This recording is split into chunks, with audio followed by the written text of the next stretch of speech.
Dalam pidato sidang kabinet pada 23 Oktober lalu, Presiden Prabowo Subianto meminta Kementerian Keuangan untuk meninjau dan memangkas anggaran yang dianggap tidak perlu di kementerian maupun lembaga. Dalam sidang yang berlangsung 2,5 jam tersebut, Presiden Prabowo menyoroti kegiatan-kegiatan seremonial, perjalanan dinas, dan seminar yang menurutnya tidak memberikan dampak signifikan bagi perekonomian. Tujuan langkah ini adalah untuk menghindari pembengkakan anggaran yang bisa berdampak pada defisit fiskal. Ekonom dari Universitas Indonesia Fitra Faisal Rabu 30 Oktober dalam wawancara virtual menilai instruksi ini sebagai langkah yang tepat dalam mengelola anggaran negara dengan lebih efisien. Menurutnya, prinsip money follow function sesuai dengan aturan dalam Undang-Undang Keuangan Negara Nomor 17 Tahun 2003 harus diterapkan agar setiap belanja pemerintah tepat sasaran. Fitra menjelaskan penghematan anggaran bisa menekan defisit fiskal yang diproyeksikan sekitar 2,5% pada tahun depan.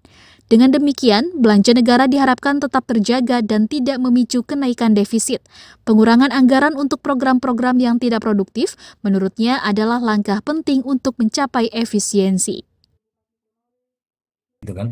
Nah, bisa jadi kalau misalnya anggaran yang tidak efisien, ini belanjanya bisa membengkak ya, dan boleh jadi defisitnya bisa lebih besar lagi. Dan oleh karenanya anggaran-anggaran yang tidak efisien itu perlu dibersihkan ya, karena kita harus melihat bagaimana anggaran itu tepat sasaran dan juga memiliki dampak ekonomi. Jadi money follow function, itu sesuai dengan kaidah Undang-Undang Keuangan Negara 17 tahun 2003.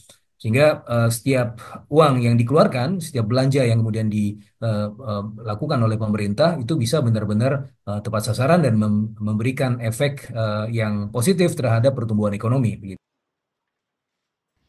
Di sisi lain, Fitra juga mengungkapkan jumlah kementerian yang besar dapat menjadi beban birokrasi.